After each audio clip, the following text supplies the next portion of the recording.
राना साहब, जो middle east का नक्शा है वो आपको क्या नज़र आता है?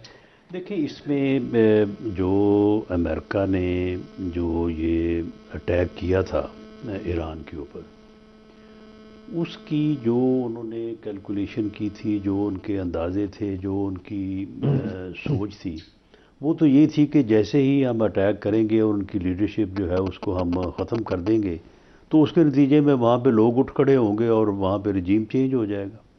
अब वो बात जो है वो टोटली जो है उसमें नाकामी हो गई है। यानी इन्होंने उनकी लीडरशिप ख़त्म की। वाकई इनका वो जो पहला अटैक था वो बड़ा कारगर था, और उसके नतीजे में उनके सुप्रीम कमांडर समेत उनके जो टॉप उनकी पॉलिटिकल और जो है वो मिलिट्री लीडरशिप थी, उसमें जो है वो लोग शहीद हो गए।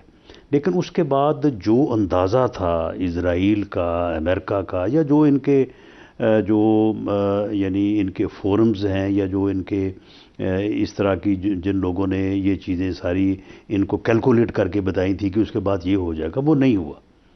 अब उसको ये दूसरी तरह से हासिल करना चाहते हैं। दूसरी तरह से एक ही तरीका है, वो बूट्स ऑन ग्राउंड है। वो भी ये नहीं कर सकते, क्योंकि अगर वो करेंगे तो उसमें इनको बहुत ज़्यादा नुकसान होगा। बॉडी बैग बहुत जाएंगे ज़्यादा फिर अमेरिका, बॉडी बैग जो है और वो वापस जाएंगे। बर्दाश्त करना मुश्किल और हो ये जाएगा। वियतनाम के बाद जो है ना, ये मेरा ख्याल है कि उससे भी बड़ी नाकामी से जो है वो दो चार होने के लिए जो है वो फिर इनको फेस करना पड़ेगा।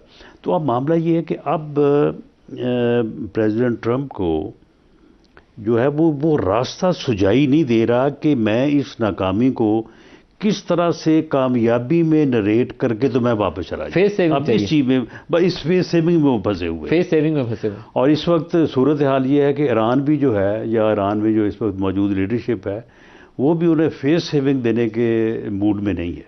अब बात यहाँ पे आके जो है वो यानी राना साहब, जो रुकी हुई है। ग्लोबल जो इकोनॉमी है ना, उसकी वायबिलिटी एट स्टेक है। पूरा यूरोप बैठ गया, बिल्कुल। और अमेरिका की जो चीखें निकल रही हैं वो $110 के ऊपर निकल रही हैं, और ये $10 110 पे रुकेगा नहीं, रुका ये ऊपर जाएगा। ये ऊपर जाएगा नहीं। अगर अमेरिका जो है वो जिस तरह से मेरा ख्याल है कि आज वो ख़त्म हो रही है या कल ख़त्म हो रही है उनकी जो डेडलाइन कल है, रात तक है। अगर ये उसको एक्सटेंड नहीं करते और ये उनकी गैस और पेट्रोल इंस्टॉलेशंस के ऊपर या उनके इंफ्रास्ट्रक्चर के ऊपर, जैसे उन्होंने कहा कि हम पुल उड़ा देंगे, ये करेंगे, अगर ये करते हैं तो उसके नतीजे में अगर वो गल्फ़ में ये काम करते हैं तो फिर तो 110 क्या, ये तो फिर 200 अवेलेबल ही नहीं होगा। यानी ये अगर सब दो तीन चीजें हैं जो तबाही इंसान हो के जाती जिंदा है। रहने के लिए चाहिए इस पूरे रीजन में। जो पानी साफ करने के प्लांट हैं वो ऐसे ही है कि इंसान को अगर ऑक्सीजन ना मिले तो मर जाएगा। इस तरह पानी वहां पे उन प्लांट से ही निकलता है तो पानी पीते हैं। वाटर डिसैलिनेशन प्लांट्स, इस तरह ऑयल एंड गैस नहीं, इस वक्त जो दुनिया की सूरत, जब कभी ये तवानाई के ज़राए नहीं थे तो उस वक्त की दुनिया जो है वो मुख्तलिफ थी। वो 200 साल पुरानी दुनिया थी। आज की जो दुनिया है वो तो तवानाई के बगैर जो है वो एक दिन नहीं गुजरेगा। ट्रू।